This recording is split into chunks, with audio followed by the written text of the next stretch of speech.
Hey everyone, inkykap here. That's Cap with a K, not a C. Welcome to part 3 of my Boardwalk builds, where I add a new structure to this Boardwalk for every 10 subscribers. I got a couple of requests in the last episode for a plant store, and I love the idea. This is going to be my most dynamic build yet on this Boardwalk, and I'm so excited. So let's get started. Start with a slightly L shape of dead brain coral blocks, 7 by 13 by 15 by 10. And then filling in the missing line. Then go back and round out the shape in a couple places. In the front left, bevel it out by 1 out and 1 in twice, leaving the final extruding feature 3 by 1. In the back right, eat out 3 blocks in the corner and replace it with a single block to bridge the edges. Skip 2 blocks to the left, then bring in the next 5 blocks out by 1. Head back to the front to prepare for the layout inside. At the front right corner, move 4 blocks up and place 3 blocks to the left, and join that end to the back wall. Then extend 4 more blocks and join it to the front wall. Switch to warped wood planks and bring up every wall by 4 layers except for the front left extrusion. Here, just bridge over the top.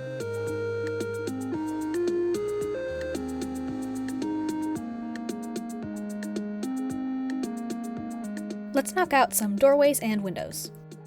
3 blocks right from the crook of the L, break out 3 blocks, replacing the top with a glass block. To the right in the atrium, knock out 2 blocks and 4 blocks centered in these 2 walls for windows.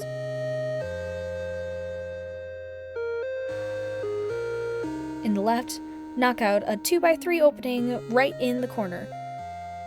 On the other side of that corner block, knock out a 3x3 opening.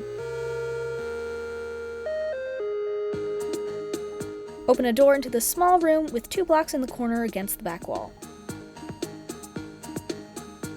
In this extruded space to the left, knock out a 3x3 space for windows.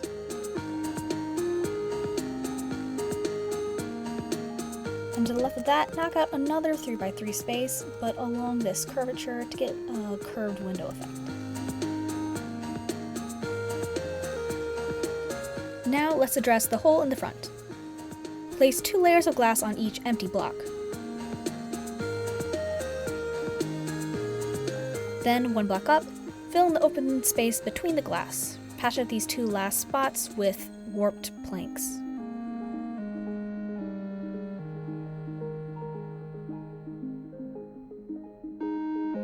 On the other half of the L, switch to jungle planks for a balcony. It should rest up against the crook of the L and be 7 blocks wide and come out by 6 more blocks.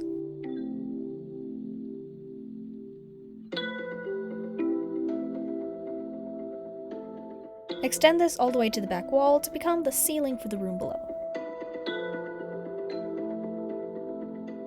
Also, patch up the internal blue lines with more of the jungle planks. Add a couple supports with a dead brain core block and... Okay, you know what? That term is too depressing. You know, I always thought these blocks looked like cobbled walls in English colleges, so I dubbed this block British Rock. This is British Rock now. That's what I'm going with. Okay, support with a couple British rocks and tough walls.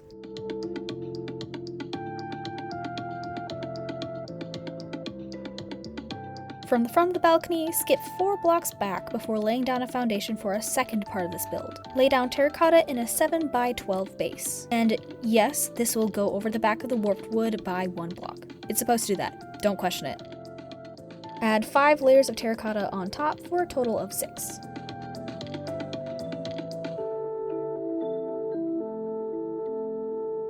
Knock out 2 blocks in the center for an entrance, and extend that 1 block to the left. Put in 2 1x2 windows on either side of the middle, a couple blocks up. Put in a 3x2 bank of windows right across in the back.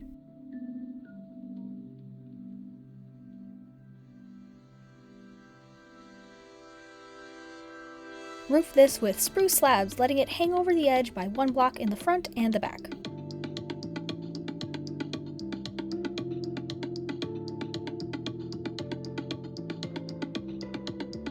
Back on the left of the L, I'm going to construct a dome for sunlight to come in. Start by just filling in the top layer with warped wood planks.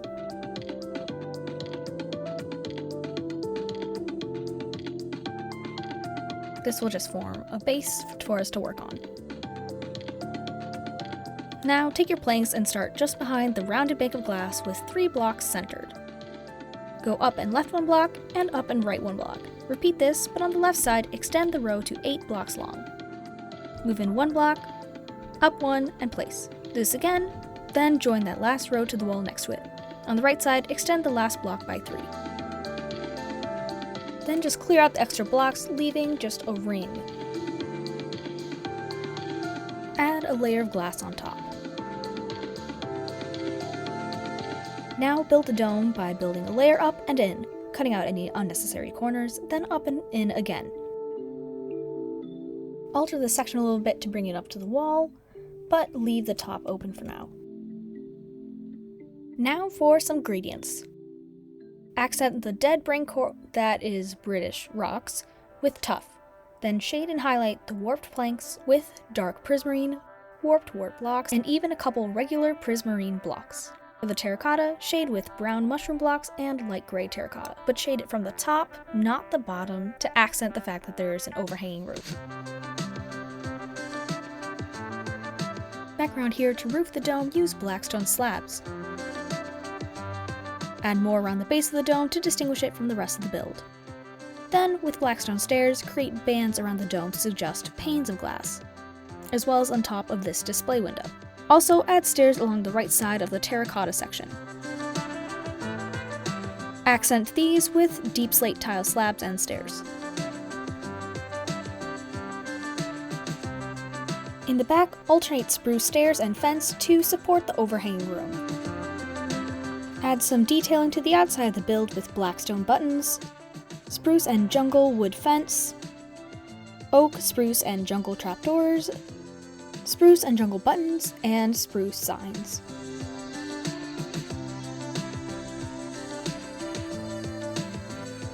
To fill up this empty space, add a few vendor stalls using spruce stairs, fence, and trapdoors. Make a more dynamic roof by offsetting the trapdoors. Place the inner ones against the fence rather than on top.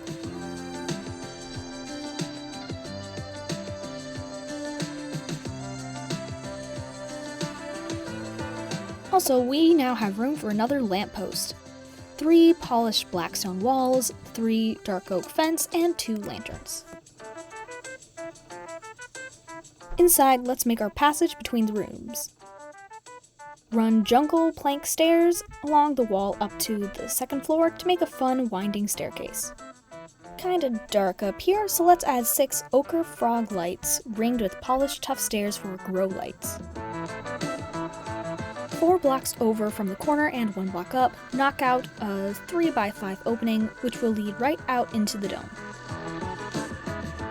Bring up the warped wood in front of you and patch it up with glass on top. Fill in the floor with smooth stone and polished andesite.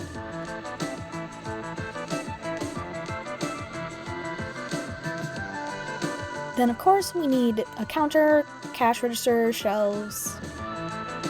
And now, the moment you've all been waiting for, the plants. Before I go into my epic montage, I want to demonstrate some of the tactics I'll be using. First, let's talk about some hanging plants. Of course, we have the classic hanging potted plants, for which you just attach a small pot to the chain above, and once you put the flower in, it looks like it's hanging from the ceiling. On these two, I show use of signs to create the impression that a plant is crated, even though I have things hanging from the bottom of it. On one, we have glowberries, and the other, we have some hanging roots. And this is technically the brand new pale hanging moss. And there are technically actual hanging roots, but putting these on, they turn out kind of off-center, and I really just don't like it. But pale hanging moss still looks root-like and is very centered, more aesthetically pleasing. And for your glowberries, notice that when you first place them, they just are regular boring old leaves. So use bone meal to get your glowberries. We also have a variety of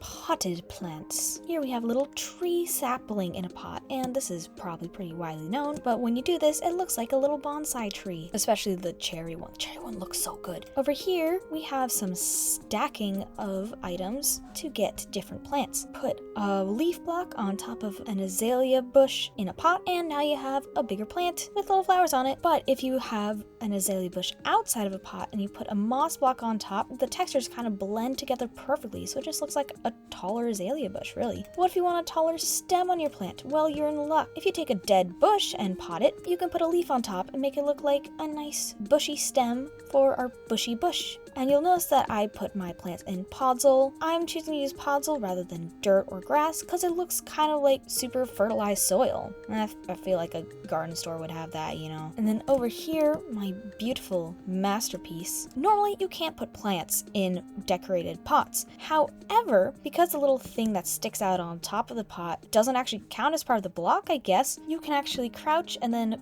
place a small pot directly on top of it. You end up with a big pot. Combining that with our dead bush stem and some leaves, we can make a really big plant that doesn't look out of place. If this wasn't a little pot, it would look a little weird. But also, if you look closely, you'll see that there are extra branches spraying throughout the leaves. And these are more dead bushes in invisible item frames. And it looks a little more trimmed like a big bonsai tree. If you don't know how to use invisible item frames, you can reference the previous episode of the Boardwalk builds where I go into detail on how to get these in Minecraft. Personally, I am obsessed with invisible item frames. I could do so much cool stuff with them. All right, let's get cracking.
And there we have it. Thank you for watching, everyone. This is probably my favorite build yet on this series. Thank you to those who contributed the idea. I love it. I love it so much. Please give me more. Thank you especially to my 42 subscribers. This build is for you. Keep crafting. Stay awesome. This is inkykap, over and out.